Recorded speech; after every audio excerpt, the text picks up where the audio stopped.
Session dengan tema Save Your Mental Health.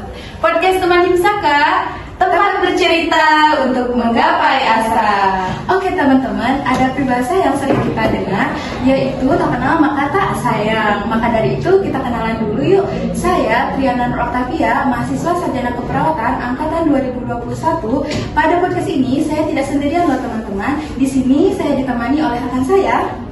Halo teman Himsaka, saya Dinda Septia Nugraha, mahasiswa sarjana keperawatan angkatan 2021. Oh iya teman Himsaka, pada podcast kita hari ini kami berdua diberikan kesempatan untuk menjadi moderator pada acara podcast kita Himsaka Sharing Session. Dan pastinya hari ini tuh nggak kalah penting banget nih teman-teman, karena kita kedatangan narasumber yang sangat luar biasa dan sangat berpengalaman dalam pembahasan kita kali ini. Wah, kira-kira ada siapa nih Teddy narasumber kita kali ini? Aku udah penasaran nih. Yaitu ada Pak Andri Nurmansyah, sarjana keperawatan dan magister keperawatan. Boleh Pak untuk menyapa teman-teman Himsaka yang sedang menonton podcast kali ini. Hai teman-teman Himsaka, perkenalkan nama saya Andri Nurmansyah. Kebetulan saya adalah dosen keperawatan jiwa di Universitas Bakti Kencana. Terima kasih, salam kenal sebelumnya. Halo Pak, mungkin selamat datang di podcast teman Himsaka ya Pak. Oh ya teman-teman, Pak Andri ini salah satu dosen di Fakultas Keperawatan Universitas Bakti Kencana. Beliau juga salah satu dosen keperawatan jiwa di Fakultas Keperawatan. Wah, luar biasa sekali ya Teddy narasumber kita kali ini. Pak Andri ini datang dengan secara cuma-cuma gitu ya untuk menghadiri podcast kita gitu ya Teh. Tentu luar biasa sekali ya Teh. Saya juga jadi deg-degan nih mau tanya-tanya gitu ke Pak Andri. Kita juga deg-degan apalagi saya gitu ya. Sebelumnya Bapak bagaimana kabarnya hari ini? Alhamdulillah baik. Saya terima kasih ya Teh udah diundang, sangat luar biasa nih Himsaka ya bagi saya. Gimana nih Pak, perasaan Bapak tiba-tiba dapat notif jadi tamu undangan admisi podcast teman Himsaka kali ini? Wah, saya senang sih alhamdulillah ya. Kalau ada acara seperti ini kan secara tidak langsung kita perbanyak sharing ya, terutama mengenai tentang kesehatan mental. Jadi alhamdulillah saya senang diundang oleh tim Himsaka dalam sharing session hari ini. Memang kebetulan dari kemarin ya, mohon maaf saya kebetulan lagi sibuk ya, baru sempat hari ini gitu ya. Iya Pak. Jadi alhamdulillah kita diberi waktu dan kesempatan pada hari ini dan jam sekarang. Wah Pak Andri ini sangat senang sekali ya, apalagi kita gitu ya Pak sebagai moderator sangat senang sekali gitu. Iya, dan teman-teman Himsaka juga begitupun pasti sangat senang sekali. Nah Teddy, saya penasaran nih gimana perjalanan Pak Andri ini sampai bisa menjadi dosen keperawatan jiwa. Seperti apa lika-likunya? Pasti sebenarnya tidak mudah ya Teh? Pasti kayaknya gak mudah banget nih Teh untuk perjalanannya gitu. Boleh dong Pak nih cerita sedikit seperti apa perjalanan Bapak bisa menjadi dosen keperawatan? Karena kami berdua penasaran, begitupun teman Himsaka yang sedang menonton. Boleh Pak diceritakan kepada teman Himsaka? Oke. Saya pertama kali mendapat pendidikan keperawatan itu di Universitas Jenderal Ahmad Yani waktu itu ya. Setelah lulus, kita kan profesinya kita kan keliling tuh ya dari masing-masing bidang keilmuan. Nah, setelah keliling, saya pada saat stase jiwa, saya menemukan style saya di sini. Awalnya saya kasihan melihat pasien tuh berawal dari mulai range yang paling muda sampai yang sudah sebut aja tua mungkin ya seperti itu.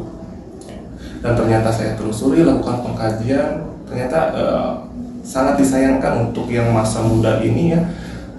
Banyak menghabiskan waktu rehabilitasi di rumah sakit. Makanya saya tertarik untuk membantu sedikitnya ilmu dari perawat jiwa gitu ya untuk mengurangi tingkat gangguan jiwa terutama di Indonesia. Makanya saya mulai tertarik pada saat itu ingin mempelajari lebih lanjut mengenai perawatan jiwa atau ilmu dengan jiwa. Baru lanjut saya pas graduate ke Universitas Padjadjaran pada waktu itu ya mengambil konsentrasi di keperawatan jiwa dan lulus tahun 2019 dan bergabung di UBK tahun 2021 gitu. Wah luar biasa sekali ya tadi kali perjalanan Pak Andri ini sampai akhirnya menjadi dosen keperawatan jiwa. Memang sepertinya tema Save Your Mental Health ini sangat cocok ya dengan profesinya Pak Andri. Betul sekali nih Teddy.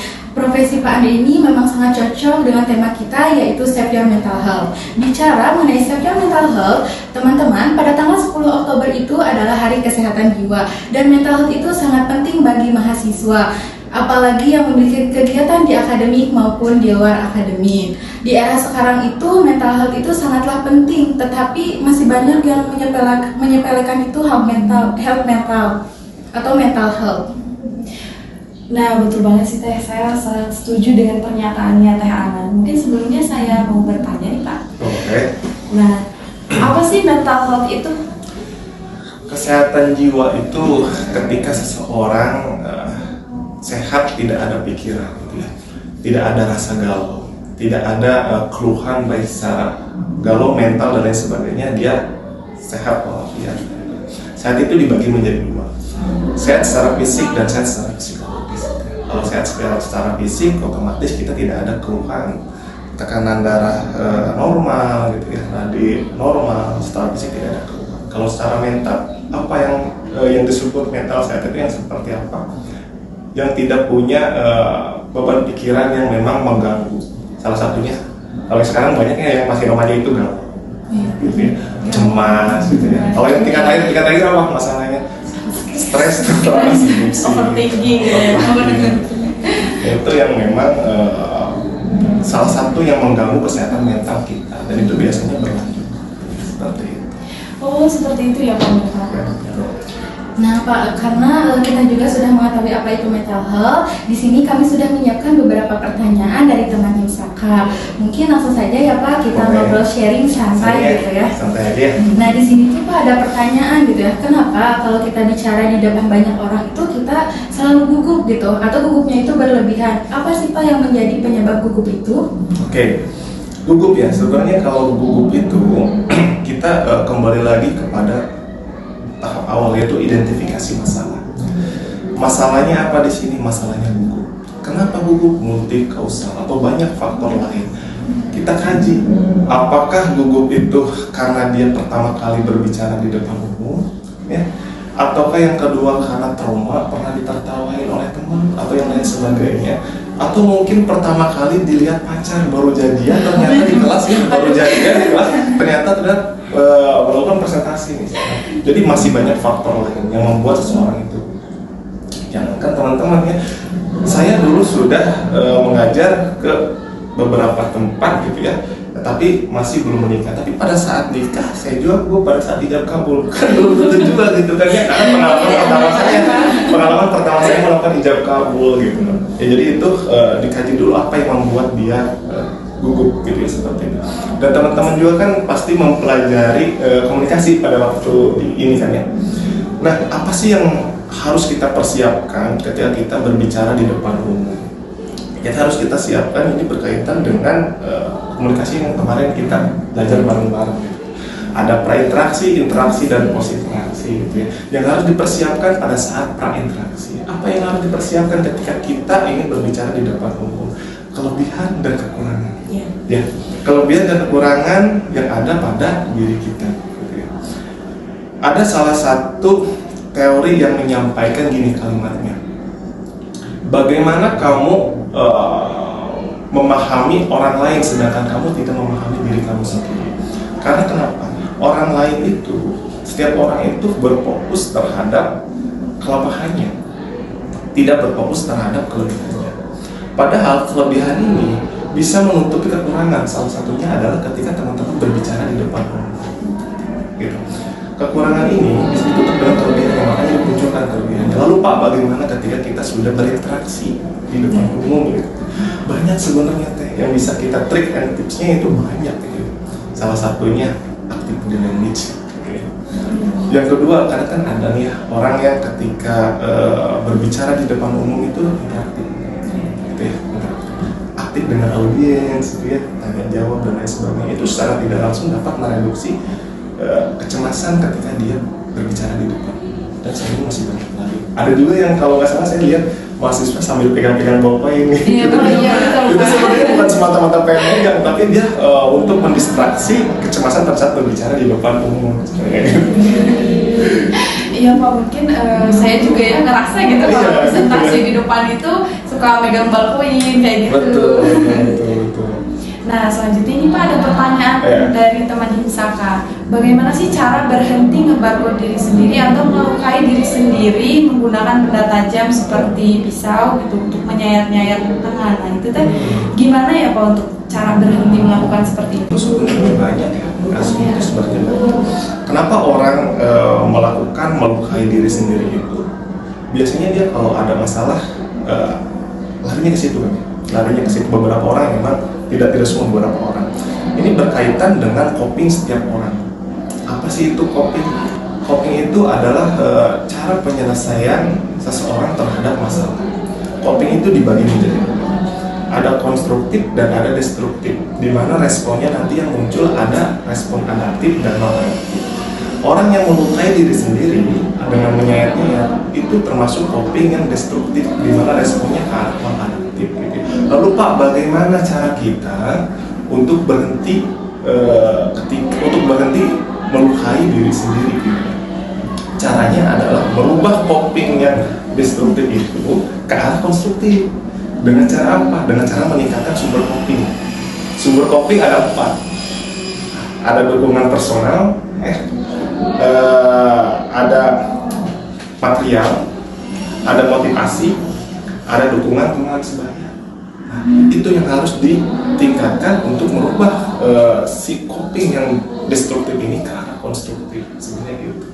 Dan masih banyak faktor lain. Makanya ketika pasien atau seseorang mempunyai masalah, kita sebagai teman dekat jangan sampai meninggalkan dia sendiri. Sebenarnya orang yang punya masalah mental itu cukup didengarkan saja, tidak perlu solusi. Cukup didengarkan saja itu minimal akan mengurangi bebannya.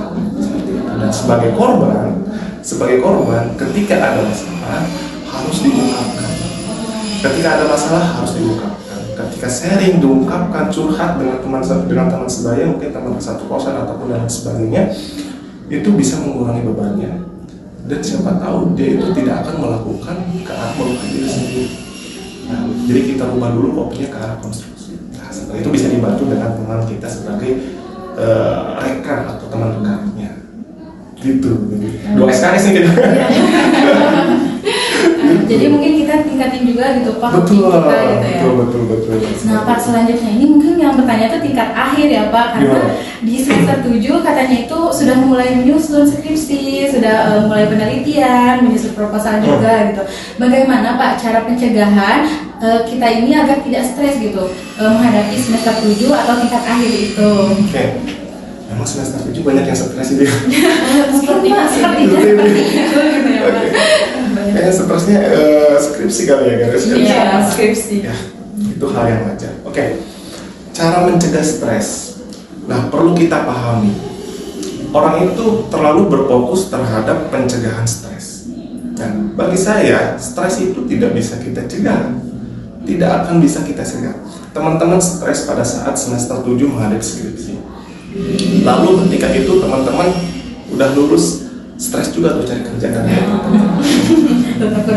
Setelah itu udah dapet nih ya, udah dapet di tempat kerja ya. Teman juga stres juga dengan tekanan kerja, pressure dari tempat kerja tersebut membuat teman-teman stres.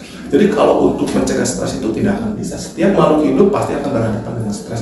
Lalu apa yang harus kita fokuskan Pak ketika menghadapi stres?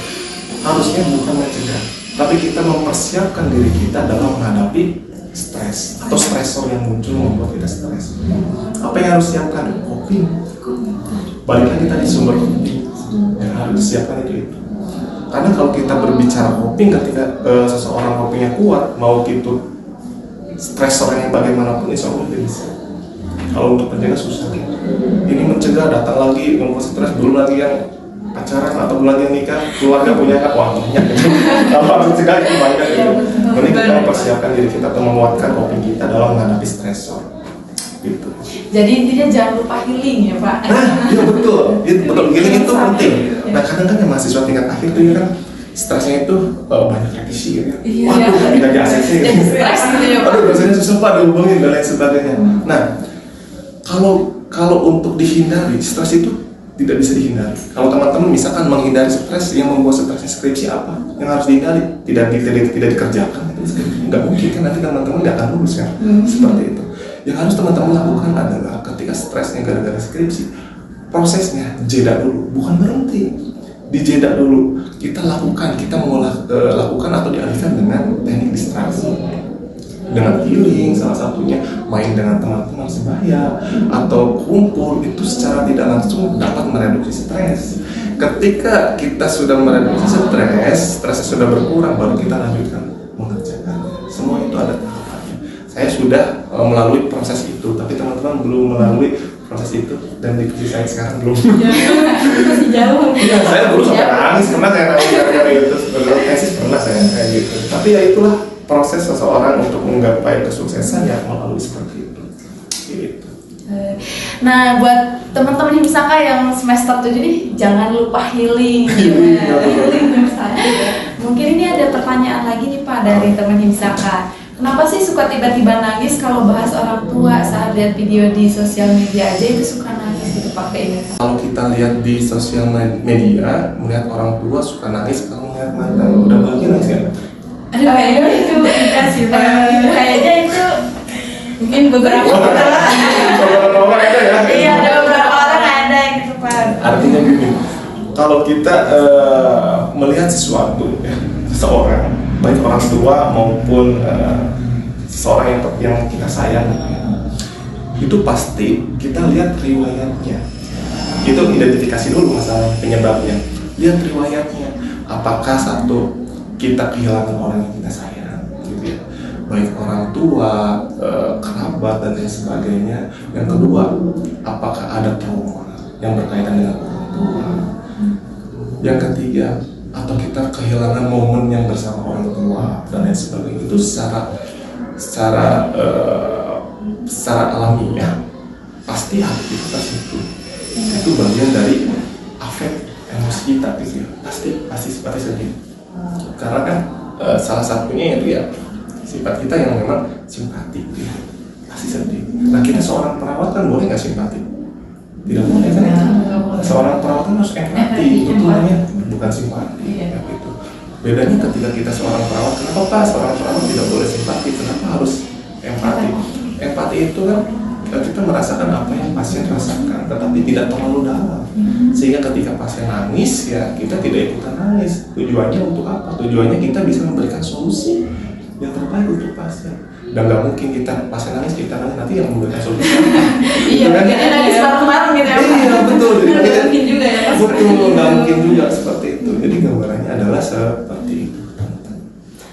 Nah Pak, selanjutnya ini ada pertanyaan, kenapa saat buat kita turun itu kita menjadi cemas gitu Pak? Nah ditandainya itu dengan kita tuh overthinking, terus menangis, terus katanya itu ada sesak gitu Pak, terus jadi susah tidur. Nah cara mengatasi cemasnya itu seperti apa Pak? Dan lalu cara menjaga mood kita itu tetap aman dan tidak ada mood turun itu seperti apa gitu Pak? Karena teman Himsaka tuh pengen tahu gitu.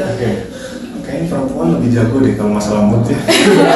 Karena Saya yakin lebih jago. swing gitu ya Pak. Iya, karena lebih jago deh kalau masalah mood. Mood turun, kayak mood turun itu berarti mood yang seperti apa kan? Mood kan banyak ya. Iya.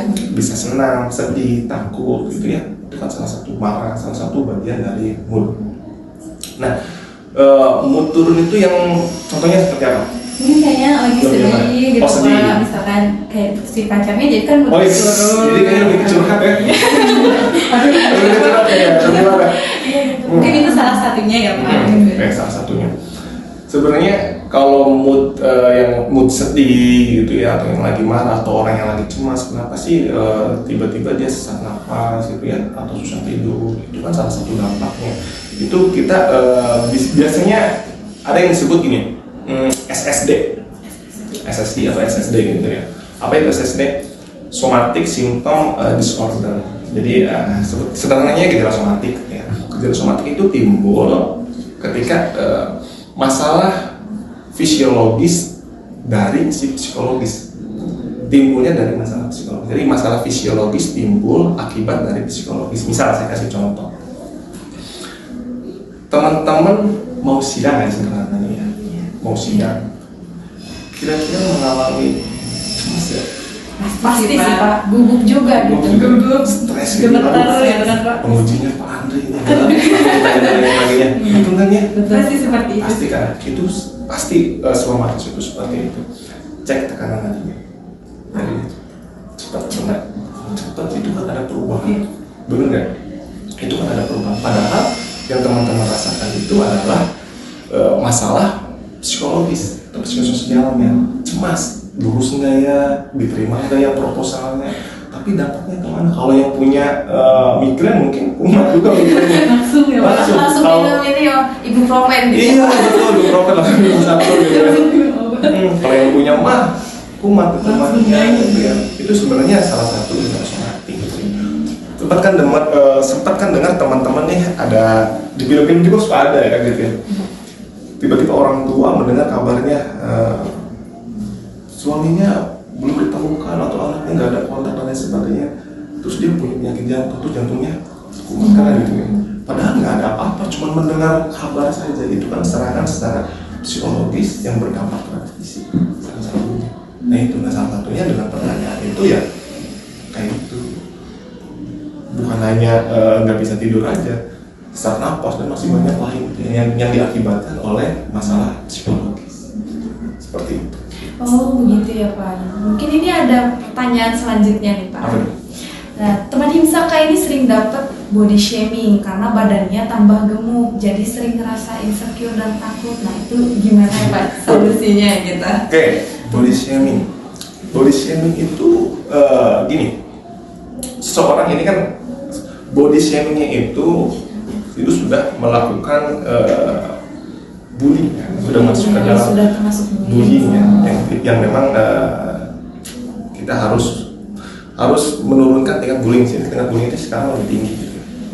Nah, bagaimana tanggapan saya ketika kasus si body shaming ini? Sebenarnya body shaming itu gini teman-teman. Orang yang melakukan body shaming itu adalah orang yang penilaiannya secara subjektif. Jadi persepsinya itu subjektif. Misalnya, kalau body shamingnya perempuan body shamingnya perempuan, ada yang melakukan bully terhadap si A, body shaming itu terhadap persepsinya dia. Nggak semua orang satu persepsi dengan dia.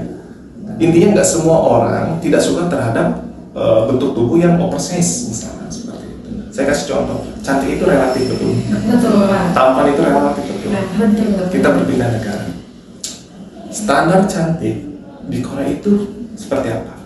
Kurus, tinggi, putih, mukanya pink kayak gitu kan ya, bersih gitu standar cantik. Tinggi, putih, kurus. Semua laki-laki suka perempuan kurus? Belum tentu. Belum tentu. Ada yang suka yang oversize atau berisi dan lain sebagainya. Tidak semuanya suka yang kurus. Kita pindah negara. Misalnya di Amerika Serikat, standar cantiknya itu yang berkulit hitam. Apa semua laki-laki suka yang berkulit hitam? Belum tentu juga. Belum tentu juga. Jadi kalau kita berbicara orang yang melakukan body shaming itu hanya penilaian subjektif, persepsi subjektif terhadap satu orang.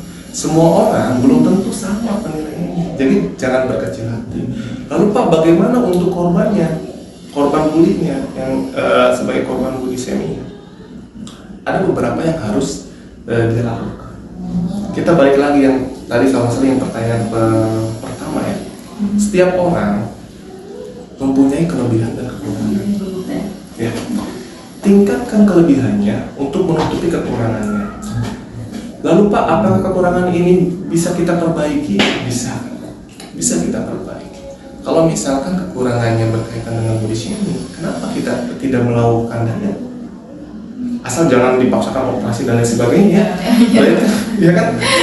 Ketika dia melakukan diet kan untuk kesehatan dia sendiri, seperti itu. Lakukanlah yang terbaik, tapi jangan terlalu fokus ke orang yang buruk, karena yang satu lagi itu hanya satu persepsi terhadap orang itu saja, tidak dengan orang lain. Karena cantik itu relatif, ganteng itu relatif. Kalau dia nggak suka, orang lain belum tentu satu persepsi dengan itu. Nah intinya seperti itu. Saya juga nggak suka terhadap pelaku-pelaku yang bully kok. Suka dengar gitu ya, pengen ngobrol gitu ya, yang kayak gitu teh, serius. Iya, banyak sekali itu di sosmed juga gitu kan, maupun di real life kayak gitu masuknya banyak banget gitu. Jadi kita tuh kasihan gitu ya Pak ke orang-orang yang kena bully atau kena body shaming itu. Iya, betul. Itu loh dampaknya besar banget. Dia balik lagi ya, kalau kita berbicara tentang kesehatan mental itu tidak luput dengan coping gitu ya. Kalau misalkan orang itu copingnya lagi jelek ke arah destruktif, ketika dilakukan body shaming, larinya kemana-mana gitu. Bisa lari ke risiko bunuh diri juga dan lain sebagainya gitu. Macam-macam. Nah, Pak, mungkin selanjutnya ini ada pertanyaan lagi. Apakah faktor usia itu mempengaruhi kesehatan mental? Karena akhir-akhir ini banyak gitu mahasiswa yang bunuh diri karena gangguan mental dan mungkin ada yang tidak diketahui penyebabnya. Jadi apakah usia itu mempengaruhi kesehatan mental juga ataukah tidak sih? Usia itu tidak mempengaruhi kesehatan mental ya. Orang yang mengalami gangguan mental itu tidak dilihat dari usia. Yang muda pun banyak, yang tua pun banyak, yang belum nikah banyak, yang sudah nikah banyak, yang masih umur 18, 19, 17 pun banyak ya. Jadi untuk gangguan jiwa itu balik lagi ke copingnya, tidak dilihat dari si tidak dilihat dari si usia. Lalu untuk kasus yang bunuh diri ya, Iya. nah untuk yang kasus bunuh diri itu sebenarnya sudah gimana ya? Sudah masuk terhadap salah satu gangguan jiwa berat, salah satunya adalah LBD. Pak, terus kita gimana sih Pak kalau misalkan tahu nih ada orang yang ke arah situ ya, ke arah bunuh diri ya. Teman-teman kalau nanti teman-teman ketemu jiwa dulu kan sama saya, itu ada tuh yang LBD tuh ya. Ada tuh, nanti kita ada di sana itu lebih dalam lagi, kita bahas lebih dalam lagi. Intinya gini, orang tidak akan mungkin langsung tiba-tiba bunuh diri, itu tidak akan bisa. Ada tahapan bunuh diri. Tahapan bunuh diri itu dibagi menjadi 3. Ada isyarat, ada ancaman, ada percobaan. Biasanya orang yang melakukan bunuh diri itu sudah melalui isyarat terlebih dahulu. Misal perubahan yang memang tidak biasanya, tiba-tiba update statusnya sedih terus, galau terus kan, seperti itu ada isyarat. Atau tiba-tiba, tolong dong Dinda titip kucing saya, emang kamu mau kemana, titip aja dulu kucing saya, kok tiba-tiba nitipin kucing, itu salah satu isyarat dan lain sebagainya. Lalu yang kedua, ancaman. Dia mengancam untuk bunuh diri, ngomong ke Dinda, ngomong ke Teh Nur dan lain sebagainya gitu ya. Lalu yang ketiga, percobaan. Lalu Pak gimana Pak kalau sudah ke tahap percobaan, apa yang harus kita lakukan? Kalau udah tahap percobaan, kalau kita melihat secara langsung dia mencoba untuk bunuh diri, kita apa yang kita lakukan? Langsung mencegah kan? Kalau misalkan Pak kita tidak tahu tapi dia udah mencoba untuk bunuh diri, apa yang kita lakukan? Berdoa, semoga gagal. Percobaan bunuh dirinya gitu kan? Iya, betul, Pak. Pak, terus gimana kalau misalkan dia mencoba untuk bunuh diri tapi berhasil, apa yang harus kita lakukan? Berdoa, semoga husnul khotimah. Percobaan berhasil, apa yang kita lakukan kan? Benar nggak? Semoga husnul khotimah. Jadi ada tahapan bunuh diri di situ. Lalu tidak kalah penting, kalau kita orang yang bunuh diri kayak gitu, itu pasti ada penyebab, betul ya? Pasti ada penyebab. Penyebabnya itu mau tidak usah sampai banyak. Memang yang paling banyak itu yang gangguan mental itu sekarang anak-anak yang masih muda gitu ya, remaja dewasa itu paling banyak. Yang masih itu kan kemarin banyak yang berita-berita ya, di kosan kalau nggak salah ya, di kosan, bunuh diri itu banyak. Mall juga jatuh. Jatuh ya, banyak itu kayak gitu. Jadi kita itu kalau ngelihat ada teman kita yang memang arahnya seperti itu, intinya kita itu harus peka. Karena orang dengan masalah mental itu seperti benang kusut di dalam tempurung, susah untuk diceritakan, tetapi hanya bisa dia rasakan saja.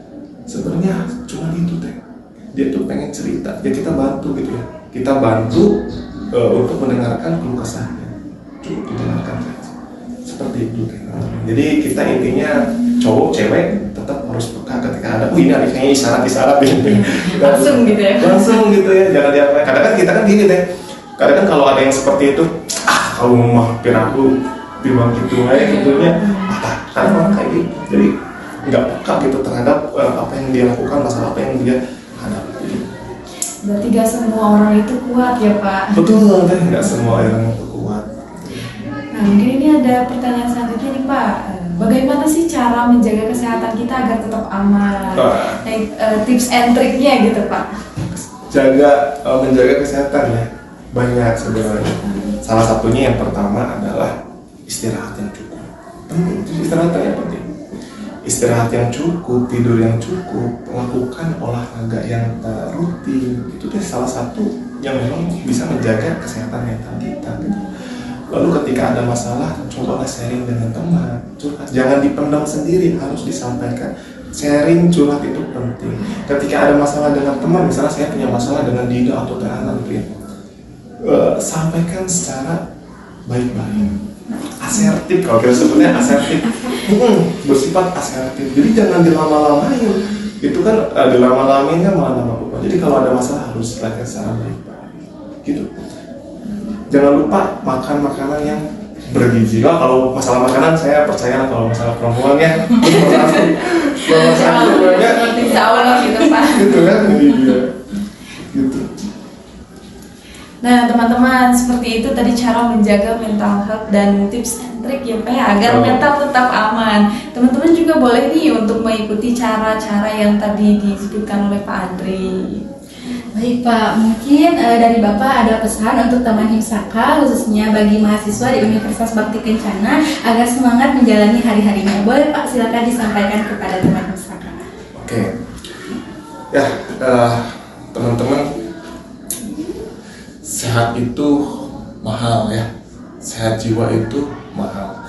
Sayangi kesehatan teman-teman, sehat secara fisik maupun sehat jiwa. Salam sehat jiwa, tetap sehat dan jaga kesehatan sebaik mungkin. Salam dari saya, dosen keperawatan jiwa.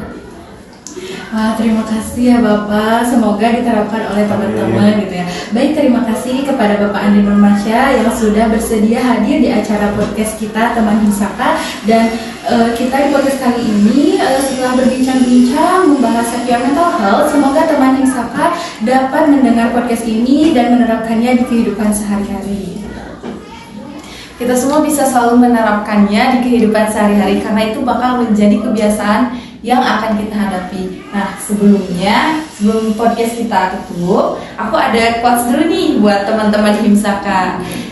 Quotes-nya, jangan engkau tampakkan kelemahan pada lawanmu karena kuatnya mental lawan itu merupakan bahaya bagimu.